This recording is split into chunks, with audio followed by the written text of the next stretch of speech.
What is up, everybody? Wednesday night, the Staple Show, Shout a Buffalo football podcast brought to you by Tops Friendly Markets. Whether you're celebrating at home or away this weekend, it's going to be cold out at the Ralph. I call it the Ralph, Highmark Stadium, excuse me. And if you're going to be getting out there and, grilling or, tailgating, you're going to want to get all of your favorites at Tops Friendly Markets. They have them ready to enjoy for football, entertaining, or any occasion. Shout out to Tops Friendly Markets, hooking you up this weekend. Ryan Talbot, how are you, buddy? Hey, I'm doing well, Matt, and looking forward to talking a little bit about the game itself this weekend, but also some faces that are back in the fold for the Bills. Yeah, we got a couple people that are back, a couple people back early. So the Bills activated 4 off of the COVID list today, most notably Cole Beasley and Gabriel Davis, who were eligible to come off the COVID list because the NFL followed suit with the CDC, who recommended decreasing the quarantine time, regardless of vaccination status, from 10 days to 5 days.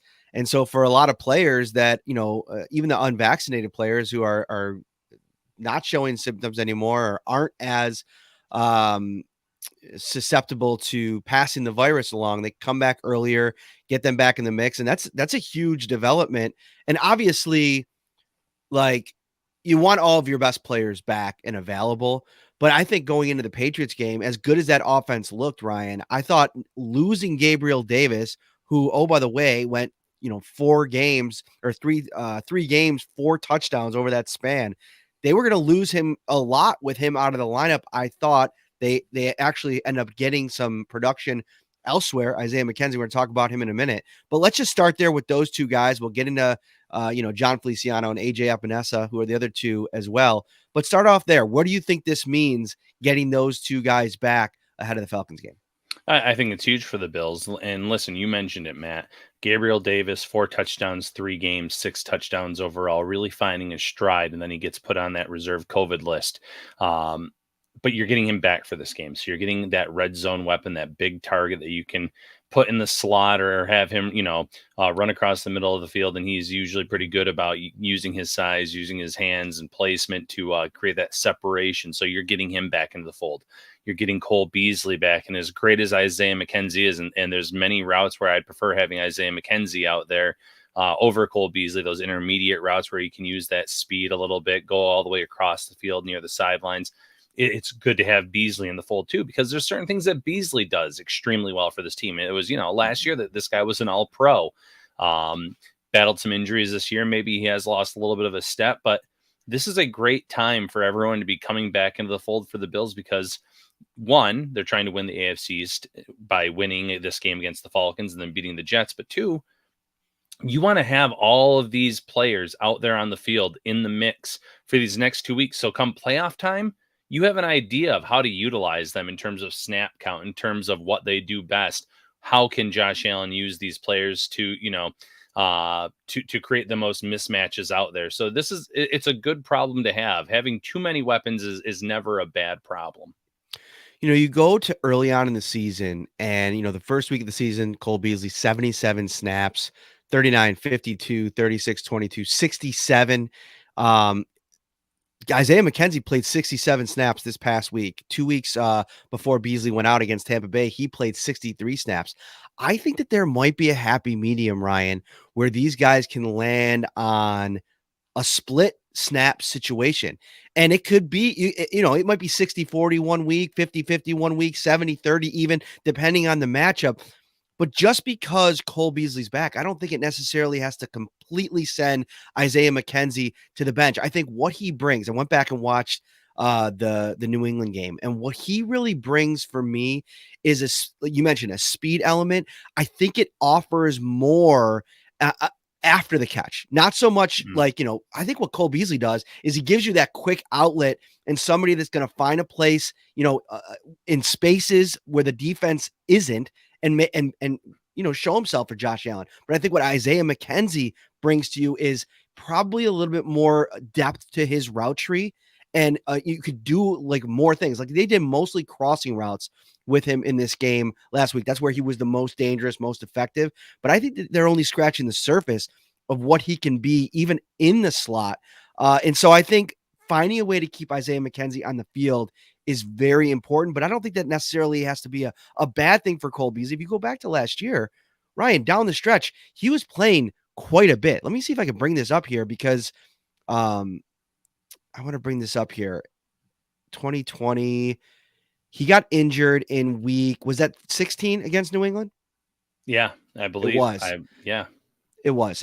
So he got injured in week 16 against New England. He didn't play in the Miami game. That's when Isaiah McKenzie, had his 2-touchdown performance in his other starting opportunity in the slot for the Bills. But if you go back and look last season, he wasn't up towards 70, but 50 or more snaps in the majority of the games, especially in the second half of the season. So I think if you decrease Cole Beasley's snaps at this point in the season, you're only going to kind of benefit him health-wise moving into the playoffs when, you're going to need him at some point. As good as Isaiah McKenzie was last week, and I know I talked a lot about it on social media and all the vaccination stuff aside, he's one of your best players, and I've maintained that over the course of the season. It's good to have your best players available to you in big games. Yeah, this is not an either or scenario, Matt. You want both of them out there on the field, and you nailed it. When it comes to Cole Beasley, when Josh Allen has to get the ball out quickly, Cole Beasley knows where to sit on that field, and he catches the ball and he usually falls right to the ground or he dives ahead for a yard or two. But Isaiah McKenzie, you mentioned the drag routes, you mentioned the yards after the catch, the bigger plays, 19-yard reception, 11-yard reception, some plays where you can kind of run after the catch. He does the pop passes where he kind of runs across, or the jet sweeps if they actually hand it to him. We saw him in motion not last week against New England, but the week before that against Carolina, where his motion threw the whole defense off against Carolina, and that's what led to that big Devin Singletary touchdown in that game to start it off. So they both bring certain things, certain aspects to this offense that you want out there. So, yeah, it's definitely not let's get Cole Beasley out there and play him 70 snaps, put Isaiah McKenzie back on the bench. Find that happy medium. Whether it's a 50-50 split, 60-40 split, whatever the case may be, keep these guys fresh come playoff time and keep defenses guessing in terms of who's going to be out there personnel-wise and how are you going to use them. Mm-hmm. It'd be interesting to see how they divvy up the snap share between Emmanuel Sanders and Gabriel Davis. One of the things that, Emmanuel Sanders' production, usage, availability, it's really fallen off of a cliff in the second half of the season. I thought what he brought in the first half impressed me. And I thought, man, this is exactly what I thought John Brown was going to be in this offense the year prior.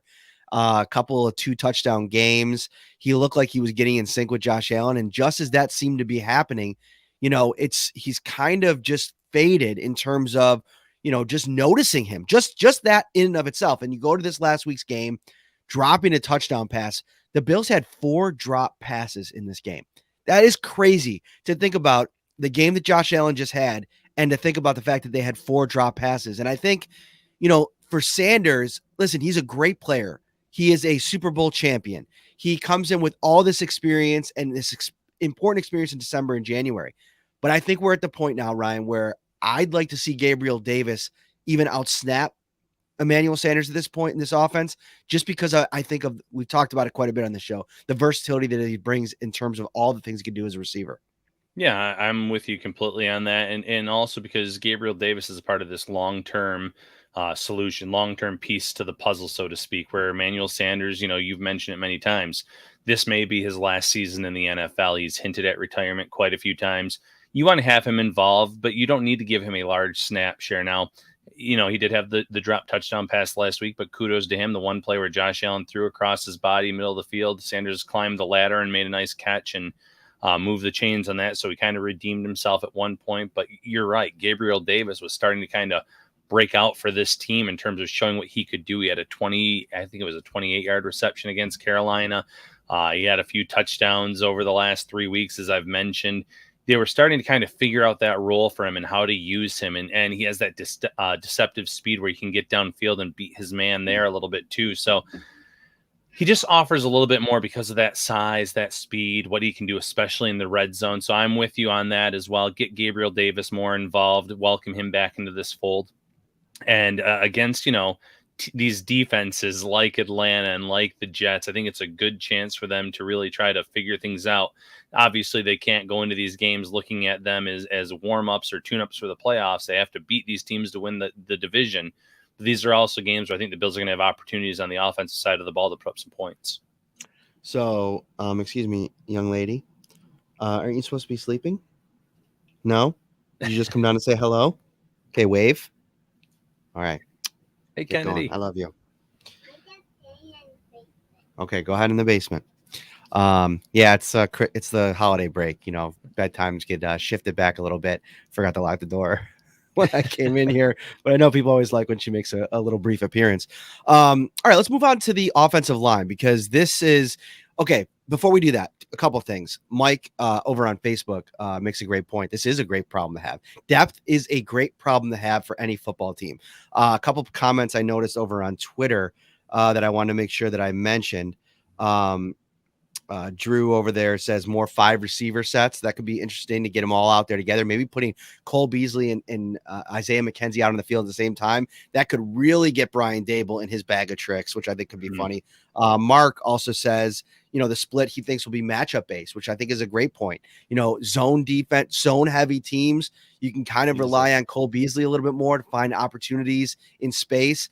Man teams that want to try to go 1-for-1 with Isaiah McKenzie, we saw how that didn't go well for the New England Patriots. So both ideas there, I think are definitely interesting. Let's get into the offensive line, Ryan, because you know the Bates hive was a buzzing on Sunday. John Feliciano cleared the protocol today. He's going to be back. I saw a IG post from him on Sunday where he was kind of taking a video of a Peloton bike and says, let's give this a try. And then the video afterwards and said, oh my gosh, that was horrible or something along those lines. So I don't know if he's close to returning, but even if he was, I think it's a real competition there with him and Ryan Bates for who's going to get that left guard job. I know that they love him. You know, he's a great teammate. I think he is a better player than some people like to give him credit for. And I also think they love him from a communication perspective. But what we saw from Ryan Bates, I don't know how you could put him back on the bench. Rick Bates, I'm sorry, excuse me. Yeah, I got it. Rick, that's right. Listen, I think you follow the Deion Dawkins plan. If Feliciano is good enough to go, because you're right, he hasn't practiced in a few weeks. He noted that he was in the ER shortly after he tested positive for COVID. So, you know, if he is good enough to actually play, follow the Deion Dawkins plan. Make him active. Make him, though, a reserve, and you only need him out there if there's an injury that pops up.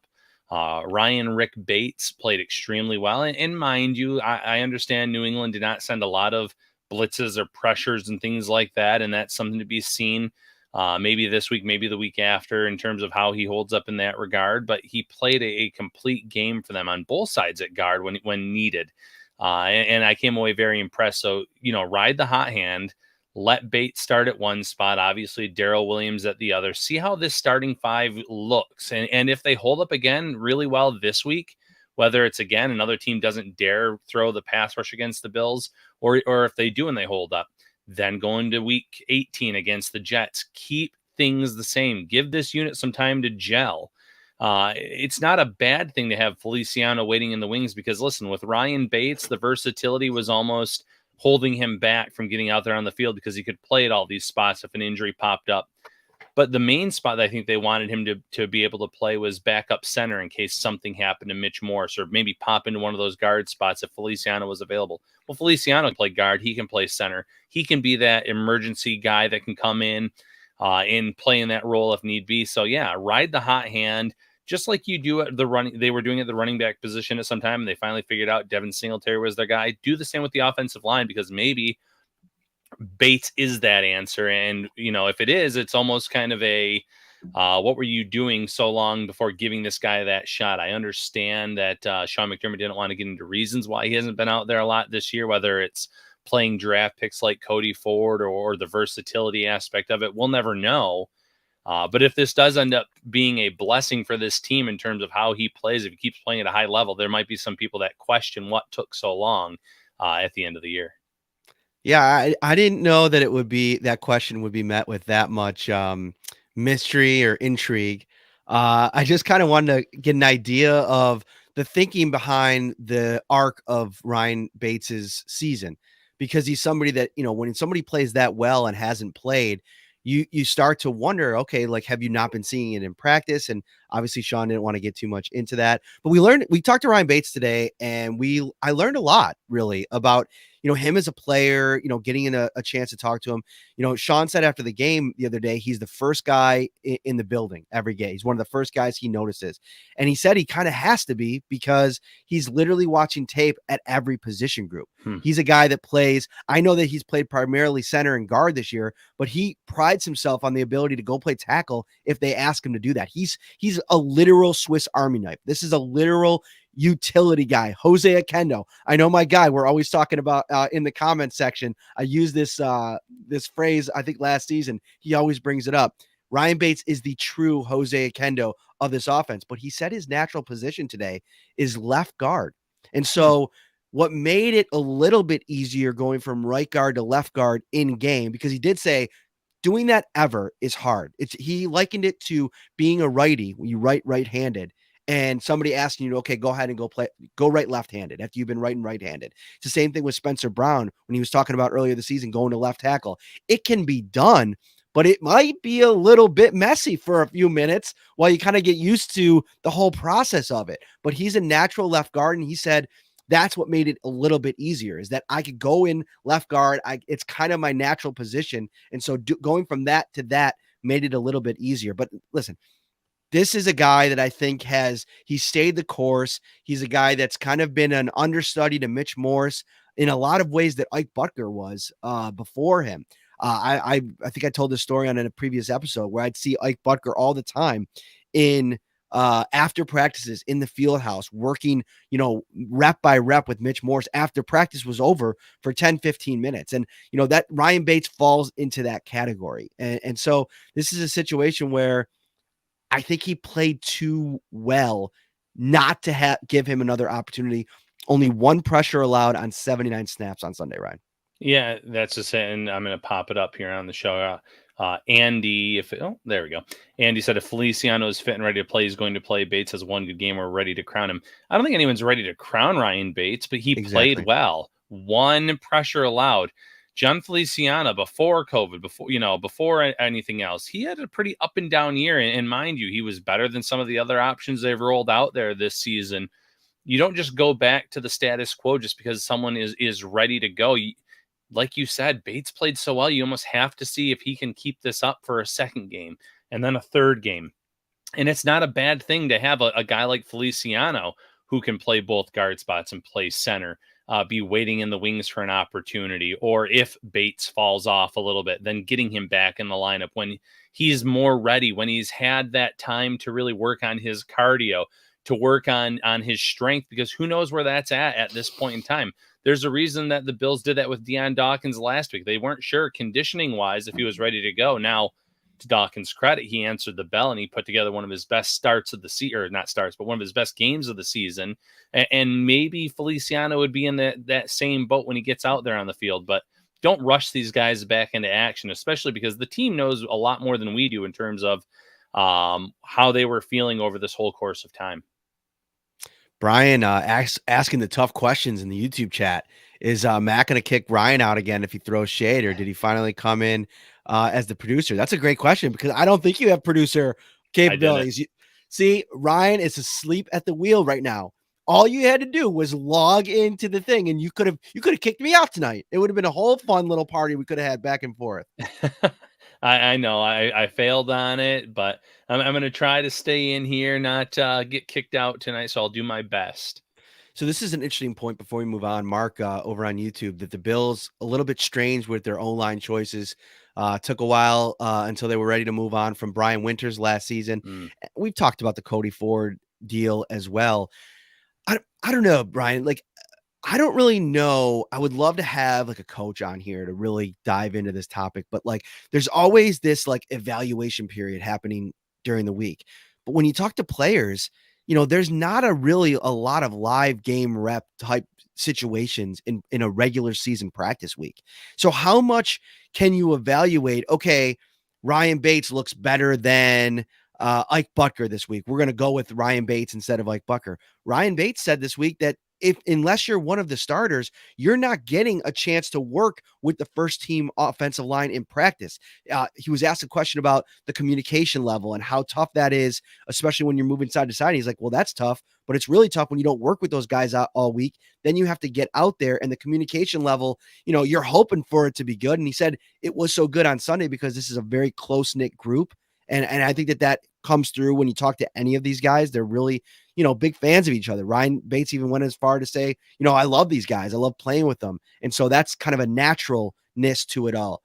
But, I have to agree with Mark in a couple instances. They've hit on a couple really important pieces. I think they have a top 7-8 when healthy and at his best left tackle in Deion Dawkins. He was outstanding, superb off the bench the other game on Sunday.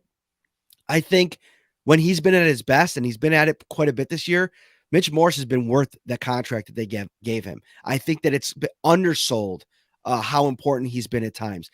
Darrell Williams was good last year. He's been really good at guard at times this season. And they found like little pieces. But some of the things, trading Wyatt Teller, and I know hindsight is always 2020, and nobody had a problem with the deal when the Bills made it. But just evaluating talent and having a plan for the talent. Sometimes I think they missed the mark there.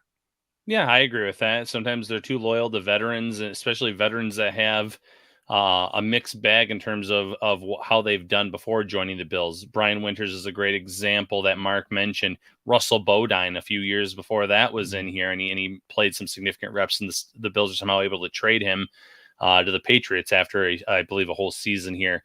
But he was never that good, and he wasn't good in that Bengals stint before that. Bobby Hart, there's players that they bring in where it's like, do they think they can fix these guys? Is it because they just want to have the depth? So it's fair to question some of the offensive line moves that we've seen over the years. But now that you have a starting five that played really well 1 week ago, I'd like to see them build on that and see how they look against Atlanta. Go in 4 series, and if Bates is struggling, okay, and Feliciano's ready to go, throw Feliciano in there because the communication is going to be there. He's the gelling, the gel process, so to speak. He's already worked with Dawkins. He's already worked with Morse many times, so you don't have to worry about that. It's okay, though, to try something different, especially based on the fact that they had such success last week. Mm-hmm. From hot to go pizza and appetizers, signature fried chicken, baby back ribs and subs, to delicious salads and brownie trays, Tops has everything you need to feed the hungriest fan. Make sure you get over to Tops Friendly Markets today. Sometimes if you ever notice a pause as I'm going into the Tops read, and in the pause lasts for an uncomfortable amount of time, it's because I was toying with a transition, didn't like it at the last second, and decided to just go into the read. So I'm just taking you into the production process here, as people probably were like, what are you going? Oh, okay. We're going to go to the Tops read there. So there that is. Let's get into Atlanta a little bit here. I think this is a good jump off point. I put out a call for questions on Twitter earlier today, so we'll do some of those. If you have a question, hit those up on the right here, and we will take your questions as well.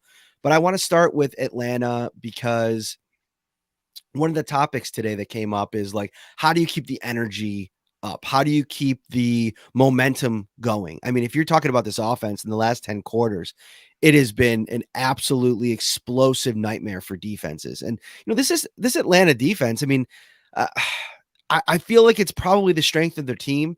Obviously, since Calvin Ridley went out for their offense, they haven't been as dynamic. I think that teams can kind of game plan for a very young and inexperienced Kyle Pitts, as explosive and fun of a player as he is. But this defense, it has some dudes, Ryan. And I think, Grady Jarrett is the guy that I start with that, comes to mind. And we're talking so much about Ryan Bates and the interior offensive line. That's somebody that's going to be potentially a matchup problem in this game. He's somebody that jumps out every time you watch the Falcons. I think protection is going to continue to be, important in this game. I'm not worried as much about the Atlanta Falcons offense forcing the Bills offense to be spectacular in this game, but I think you want to keep the momentum going. You want to take care of the football. You want to protect Josh Allen. And, this has been an opportunistic defense at times for the Falcons. Yeah, I agree with that completely.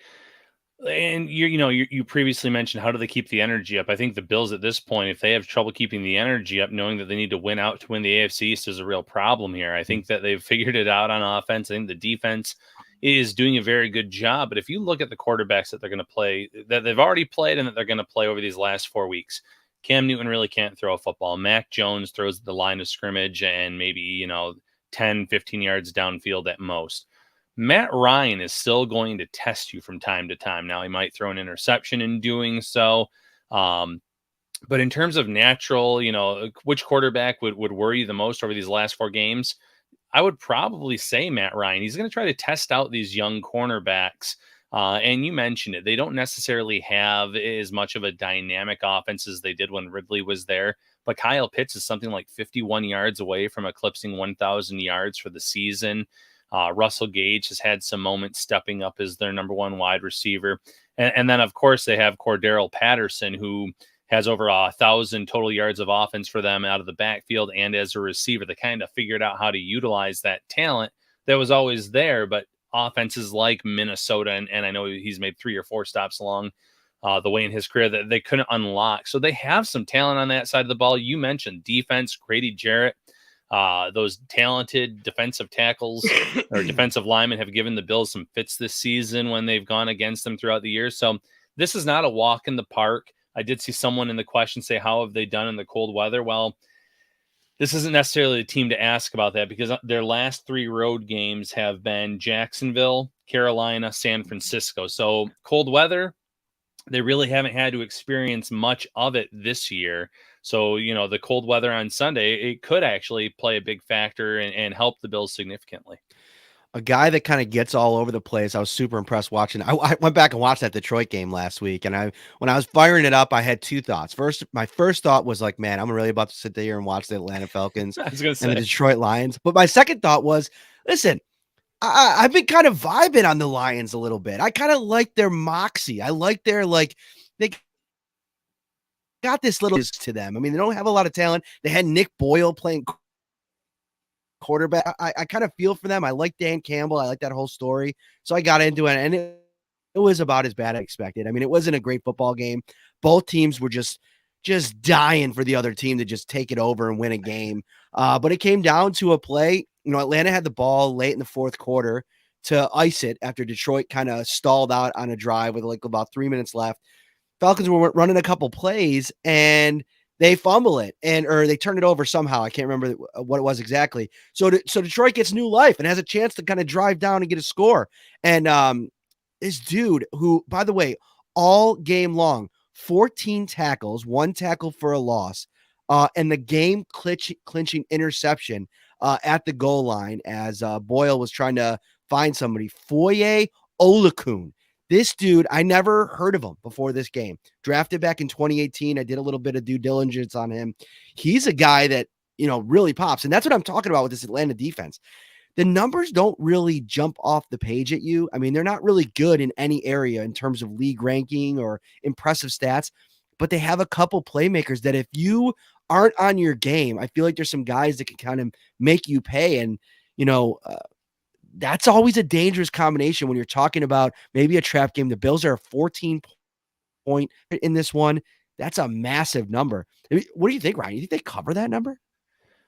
I would never necessarily advise people to go with a bet on a team when they're getting 2 touchdowns. But, another factor here, Matt, and I know the new COVID protocols, 5 days, some players can come off the list. The Falcons are kind of in the midst of this COVID outbreak right now. Today, they put 12 players on the COVID reserve. Now, we're not talking huge names. Hayden Hurst, though, is one of them. He's their second tight end, a talented player.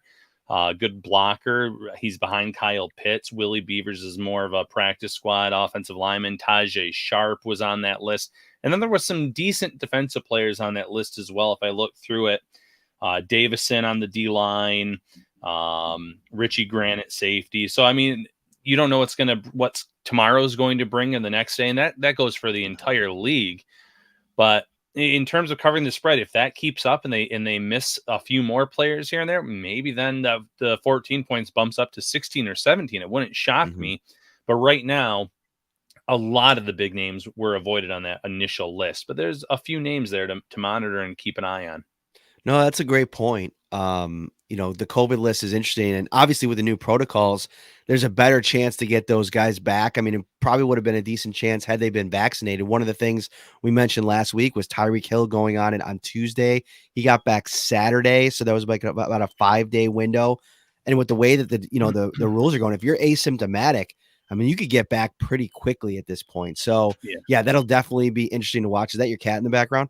No, it's my old golden retriever. When she lays down now, the arthritis, she whimpers a little bit, but she's laying down next Oh, to me now, honey. and I know Oh. we give her the CBD and all that, but it's still a little bit hard for her to lay down sometimes. Oh, that broke my heart, man. That's so sad.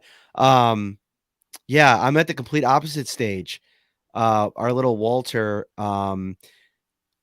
he has so much energy that I don't even know what to do with it. Today, I play this little rope game with him where I like whip him back and forth. And today he usually lets go and then he chases it and lets go and chases it. Today he just was a little 15-pound ball of fire. He would not let go of it. I was ripping him from back and forth, ripping it, trying to get it out of his mouth. He wouldn't let it go. He's a tough little bugger. So, oh man, that's so sad to hear. How old is she? 12. 12, 12. 12. So All right. yeah, lived All her. I right. mean, she's had a good life, but she's still going strong. Just hard to lay down sometimes. Mhm. Some interesting back and forth on social media today, actually. That's something we could kind of go into next. Stephon Diggs. First of all, let's set up the scene from earlier today. Diggs was asked about Cordarrelle Patterson, and he played with him obviously in Minnesota. And he said, other than Adrian Peterson, the Hmm. most talented guy he's ever seen with the ball in his hand. And now, first thing you think of is like, all right, is that a buddy of his? He's just kind of like, trying to pump him up a little bit. I think what Cordell Patterson has done over the past, 12 to 18 months has been really remarkable. The way that, he's finally started to figure it out a little bit, but that's kind of crazy. But the more you get to thinking about it, I kind of, I don't think that that's necessarily the case. I think that Cordarrelle Patterson, when you watch him play, some of the highlight reel plays that he makes, he's absolutely explosive, dynamic. I went and looked at the stats breakdown for his season. He's over 500 yards rushing, over 500 yards receiving. He has 11 combined touchdowns, and he's been outstanding. With that said, though, he said that he thinks that Stephon Diggs is maybe just blowing smoke up his butt.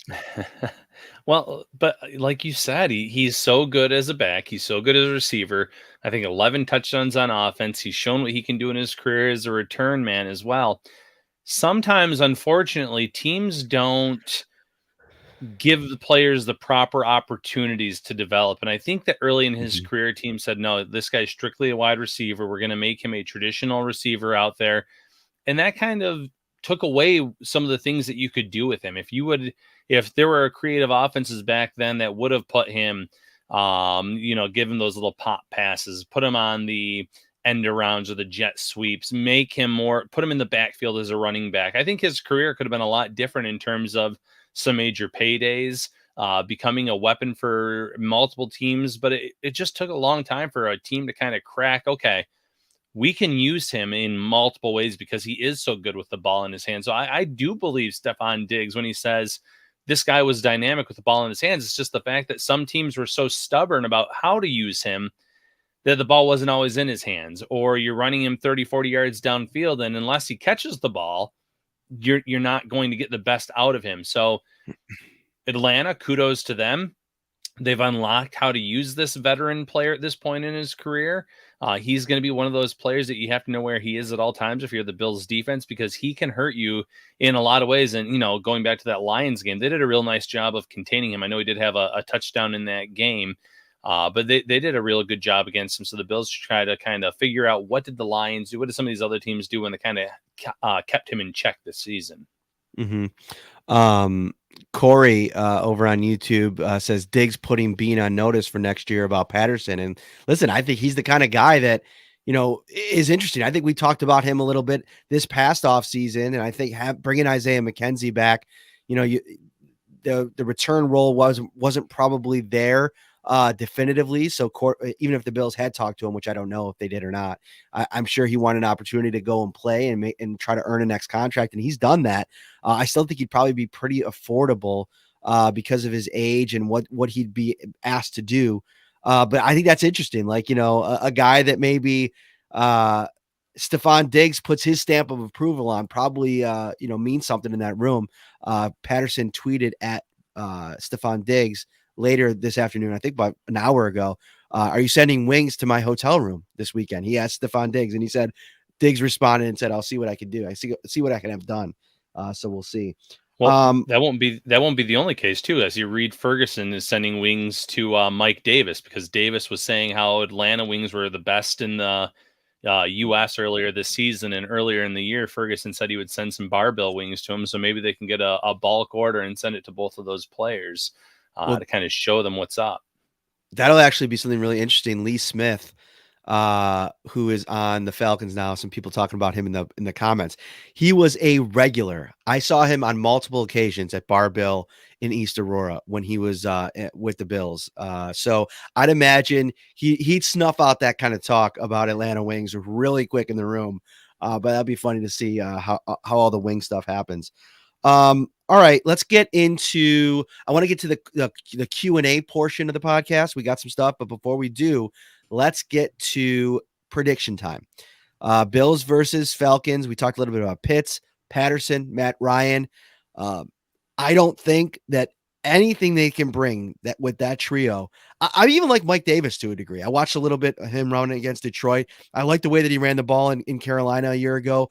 It's hard because they kind of relied earlier in the season on Patterson more as a running back. He's done a little bit more of everything and more of a kind of a hybrid role recently. But Davis seems to be getting an uptick in opportunities. I like him as well. But I think that Matt Ryan is going to struggle, in the pocket to not only break down and make plays against this Bills defense, but I also think this is a matchup where the Bills defensive line could have some success. So I think it's going to be a rough afternoon in a cold weather situation for Matt Ryan.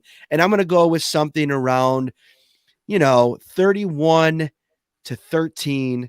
Bills win big. Oh gosh, is that what you have? I have 34-16. We're just always in like the same ballpark. We're not like right on, but and we don't talk about this beforehand. No, 34-16. And you know what's funny, Matt? We sat here and we talked about all these weapons that the Bills have. We didn't mention Dawson Knox one time. We didn't mention the fact that Devin Singletary is running really well right now, whether it's out of the backfield or catching the ball and then, setting the tone early in that Patriots game. He's playing really well. This Bills team just has so many weapons right now that you can't account for all of them. So I think they're going to continue to play at the level that they have been since that second half of the Tampa Bay game. Go over 30 points. To the commenter's question earlier about the weather, I think the cold weather is going to affect Atlanta to a certain extent in terms of kicking field goals, making them. But they still walk away with maybe, like I said, 16 points. So 34-16 Bills win, go into week 18 with a chance to win the division. Yeah, and so New England plays Jacksonville this week, correct? Correct. Jacksonville going through a little outbreak of their own right now. But even, if healthy, you would think that Patriots defense, the way that the offense is built, would be A-okay against Jacksonville. Mm-hmm. Mac Jones versus Trevor Lawrence. That's going to be a fun little storyline to track as well. I feel like just Jacksonville just shows up and plays pretty well, though. Or at least stays in games. I'll be interested to see how that game goes. Josh Allen probably be back for this week, right? He missed last week with COVID, I believe. Yeah, with the protocols, you would think that he'd be back here sooner rather than later. So, I mean, he could be an X factor in that game, just like he was when the Bills played them not too long ago. Mm-hmm. And then I'm very much looking forward to Miami, New England in Week 18. What do you? Before we get to the questions, what do you think about Tennessee, Miami this week? Let's dive into that one a little bit. A lot of excitement around the 7-game Miami winning streak. It feels in a lot of ways like what New England experienced a couple months ago. Yeah. I think it has had a lot to do with who they played. I'm not downplaying the win streak. To win 7 games in a row, you got to be doing something right. And they're doing a lot of things right down in Miami. Jalen Waddle he's really become an absolute beast in that offense. They have Mike Gesicki, and I think Tua Tagovailoa, he's playing average and sometimes above average level quarterback play, and that's good to see if you're a Miami fan. Their defense, though, Ryan, their defense is taking it to another level. And I think against Tennessee, without Derrick Henry, this could be an interesting game this week. I think it will be. And, I did come away watching that Monday night game where they overwhelmed Ian Book in the Saints offense. But I still kind of came away like, well, the defense was great, but You they okay, won by the way? 20. You Oh, okay, by yeah. the way?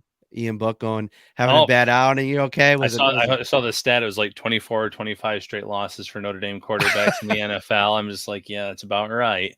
Um, no, so the defense though is firing on all cylinders. The one thing I'll say is AJ Brown looked really good last week for Tennessee. I think he can be an X factor for them, keep them in this game. But Tua's smart with the ball. He's been getting it to Waddle early and often, which is the best thing you can do if you're Tua. That guy can, pick up a lot of yards after the catch. He's dynamic. He's proven to be a really good first round pick for them. And if the defense can get after Tannehill the way that they have, I think that they can win this game and make things really interesting for Week 18. All right, let's get into some Q&A here. We'll have much more AFC playoff stuff on next week's episode. We're not going to have a Friday edition this week. Got some busy weekend ahead, so we're just going to do the one show this week. We'll have a post game episode on Sunday, and then we'll likely be back to two episodes next week ahead of the finale. Let's go with. Sorry, I got to bring up these questions. I did it on Twitter. Let's see here. The first one's about Effie Obata. Here we go. From Mark Robbins, should Effie Obata play more over the rookie defensive ends? And what effect does this have on the position with three vets being out of contract at the end of the season? And the three vets, obviously, Vernon Butler, I believe Vernon Butler, Mario Addison, and Jerry Hughes. Ryan, why don't you start off with this one? Yeah, I'm perfectly content with F.A. Obata getting more snaps. He had a lot of snaps last week. In fact, I want to say he and Rousseau were pretty high up there for the team on the defensive line. He had a pressure. Obviously, he drew a flag for it, the helmet to helmet contact. But he was one of the few players that actually was able to get to Mac Jones. And I know it was a split second too late. Had the helmets not connected, though, there was nothing dirty about it in terms of like being too late. He was on time. It's just he has to get lower down. So coming off of the 2-sack performance against Carolina, the fact that he was one of the only productive pass rushers last week, I'm A-okay with giving him more reps in this defense. But again, they're still figuring things out on this defensive line, just like they have been at offensive line and now at wide receiver with all these weapons. They're still trying to find that happy balance, and you need Jerry Hughes out there for a certain amount of time. Mario Addison still has a little something to contribute. You get AJ Epinesa back in that group of players off the COVID reserve, although it wouldn't shock me if he and or Boogie Basham found themselves inactive in this game. The Bills have to go with who they think gives them the best chance to get after the quarterback and win these games, because now is not, as much as you want these younger players to develop and be a big part of your future, you're trying to win now. You're trying to make a deep playoff run, get to the Super Bowl. And if that means sitting some of these young guys, then by all means, you have to do it. Yeah, so I went back and looked here. Effie Obata led all Bills defensive ends with 38 snaps on Sunday. The only defensive lineman who had more snaps than him was Ed Oliver, which I think that's about what you want the snap count to be anyway. Ed Oliver leading the charge in that department. Harrison Phillips was number 2 with 35 in terms of defensive tackles. Then it went 32 Addison, 30 Rousseau, 29 Hughes, and then Carlos Basham got 18.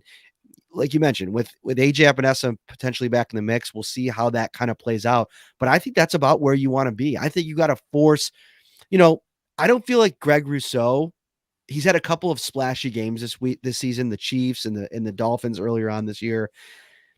I feel like we haven't seen that. All right, let me dial this back for you. Let me slow things down for you. Maybe, sit him a week or, significantly drop that snap count just to let him take a deep breath and reset a little bit. We haven't seen that for Rousseau yet. And maybe that's something that could be in the cards now that Obata has started to come on and play so well.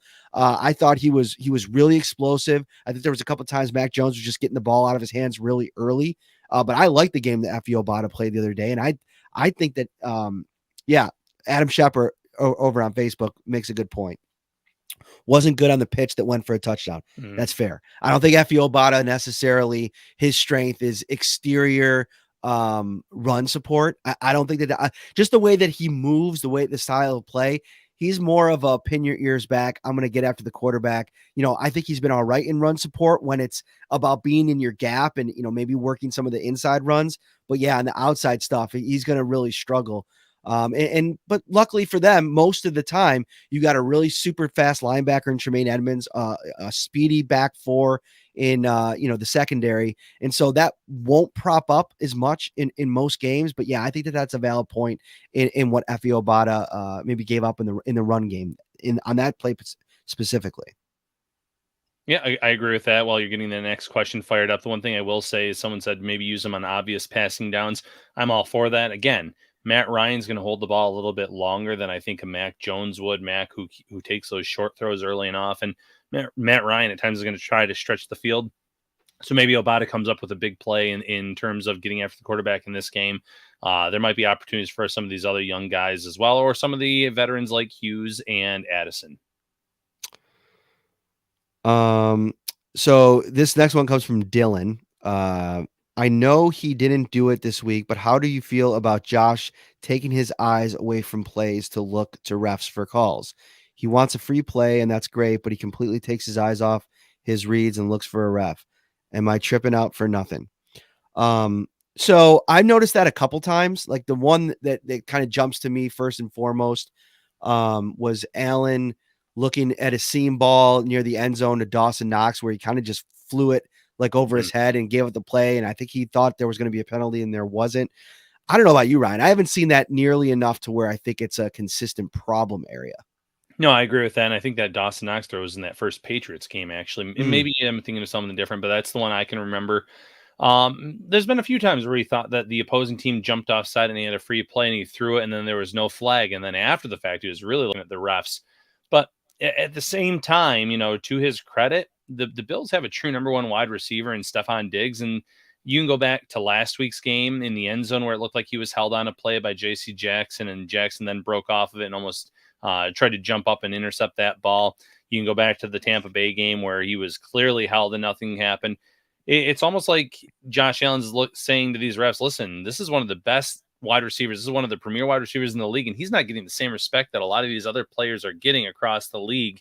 So maybe he's just trying to get in their ear a little bit. But no, I haven't seen it enough where I'm concerned about him going off of his reads, looking for a flag or anything like that, at least not right now. If you're watching on YouTube, we got a couple more questions here. Or Facebook or Twitter. Feel free to throw another question in there that you want us to talk about if we haven't hit on it yet. We got a few minutes left here. And if you're watching on YouTube, make sure you hit that like button, subscribe to the channel as well. You'll get all of our Buffalo Bills podcasts live with Ryan Talbot, myself, and always you. We like to make sure that you guys are a big part of the show. All right, from Joseph, back to Singletary Moss tandem as active running backs with Breida the inactive, or is it matchup dependent? Without Breida active, isn't it more imperative for McKenzie to have role in the offense to bring the speed element? Offense very much lacks speed. I'll start this one off. I think it's still going to be matchup dependent. I think that I liked a lot of what I saw from Zach Moss on Sunday against the Patriots. He looked like he was kind of finding that running style that I feel like he's been a little bit more less decisive recently in recent playing time than he was early on in the season. And when we've seen him at his best over the course of his career, he was this close to running in a touchdown and he got just kind of sideswiped at the last moment. I think it was even a Bills offensive lineman I think that he might have tripped done up Ryan with Bates, I think, on his foot. All right. Yeah. Rick Bates, Ryan. I think it's officially been changed. Know. Yeah. He actually said that he was thinking he saw a Sharpie near his locker room. He almost crossed out his name on his placard and changed it to Rick. Funny story. I'm writing about Rick Bates, Ryan Bates, Rick Bates, whatever you want to call him. That story will be out sometime later tonight. But yeah, I think more than anything, whether it's who's going to be RB2, I think that there's a definitive RB1 now. I think that's what we've landed on. Devin Singletary, listen, the stats aren't going to be eye-popping by any stretch of the imagination. The yards per carry, all the kind of any kind of way that you want to measure what Devin Singletary has done, it's not going to blow you away. But I mean, just look at his impact on the offense. 6 targets on Sunday, 5 catches for 39 yards, 12 carries, 39 yards. So that's 80 yards of total offense again this week, another touchdown. They're finding a way to utilize him in both the run game and the pass game. And I think the short passes, they're just as good as runs, Ryan. And I think that that's forcing teams out of what I think they might have figured out with the Bills earlier in the season. Yeah, I agree completely. To go back to the original question, I agree, matchup dependent. Moss had that nice run, like you said, full head of steam. Looked like he was going to cruise in the end zone, tripped over Bates's leg, falls short, and that's the one where the Bills had the turnover on downs. But he had a reception that went for about 13 yards that Josh Allen dropped off to him. I want to say in that game he had some tough runs. So he looked a little bit better than what we had seen from him in the past before he was inactive again. But there's going to be certain situations where you could say, okay, I think Breida brings a little bit more. In that first Jets matchup, he had a score as a receiver, so it wouldn't shock me in Week 18 if it's Breida that's out there again. But like you said, it almost doesn't matter who running back 2 is right now because the bulk of the work's going to go to Devin Singletary, and he's earned that based on the way he's been running as of late, protecting the football, being a consistent contributor, not just as a rusher, but also as a receiver. I think we covered almost all these other questions. Did you see any other ones pop up in the chat? Any other things that you want us to talk about before we get out of here? Bills have good depth at most positions. Where do you think we can't afford an injury or COVID? And he said, I'm thinking tight end, which makes sense because, they have Tommy Sweeney as number 2. They have Reggie Gilliam that can play that hybrid fullback tight end role. They lost Waring back, or they lost him to Jacksonville from the practice squad. So they're even limited there in terms of bodies at the tight end position. So that makes sense.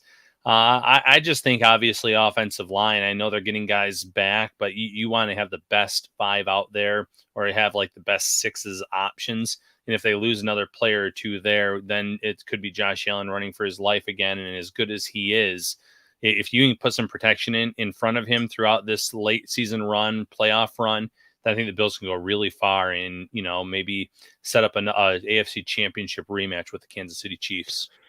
Yeah, and I'd echo the positions that you mentioned. I'd probably add in their safety. I like Jaquan Johnson. I think he's a really exciting young player, and getting a chance to see him in a start this year, he played it exceptionally well.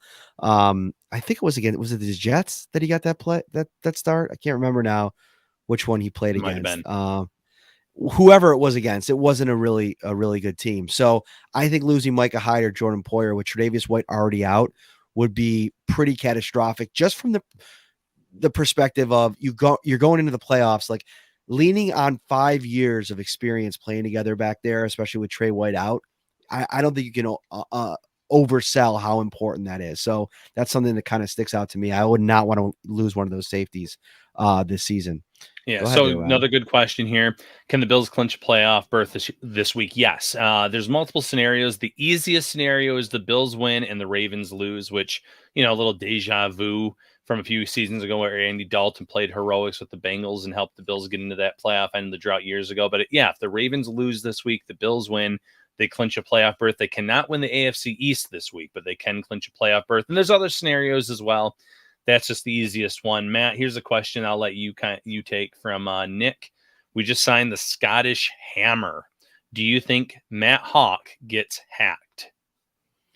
I mean, I don't know. I've never seen a punter more pumped about not punting in a game than Matt Hawk. So maybe he could be on the chopping block here. But listen, I saw some of the highlights of the Hammer, and he's got a heck of a leg on him.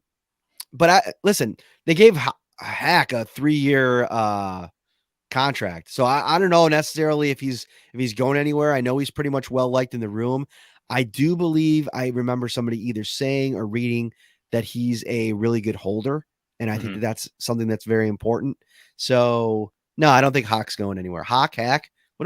Hawk, Matt, yeah, Hawk is yeah. I've always said I always get it mixed up and want to say Hack, but it's pronounced Hawk. So I agree with that. The holding aspect of it is so important to this team with the way Tyler Bass has kicked it this year that I think he's safe this year. I think that they signed Jamie the Scottish Hammer there. for COVID concerns in case there was an outbreak or something like that. You could elevate him, you could play him. But believe it or not, minus his rookie year where he was like on the all rookie team, he's actually gone downhill as a punter. And his average is a little bit lower than Hawks this season. So he's not some guy that's some significant upgrade waiting in the wings necessarily, but I like the signing of the practice squad. Smart to think ahead of what could happen, especially when you see multiple players. I think, close to 100 players across the league going on these lists some days. It's smart to think ahead. Indeed. Speaking of thinking ahead, Ryan, you like that one? I did. Hosting a large party this weekend. Check out Tops' huge selection of party platters for a delicious, effortless, and affordable no-stress way to impress. For complete details, make sure you stop by their carryout cafe or visit topsmarkets.com/fantasyfootball. Final thought, Mr. Talbot? Yeah, final thought. I think there's a lot of concern from the Bills fan base about this team with their consistency, and it's understandable. But based on what we've seen, Matt, over these last few weeks, I think Bills fans should feel pretty confident that this team is focused. They're getting healthy at the right time in terms of the talent that's coming back.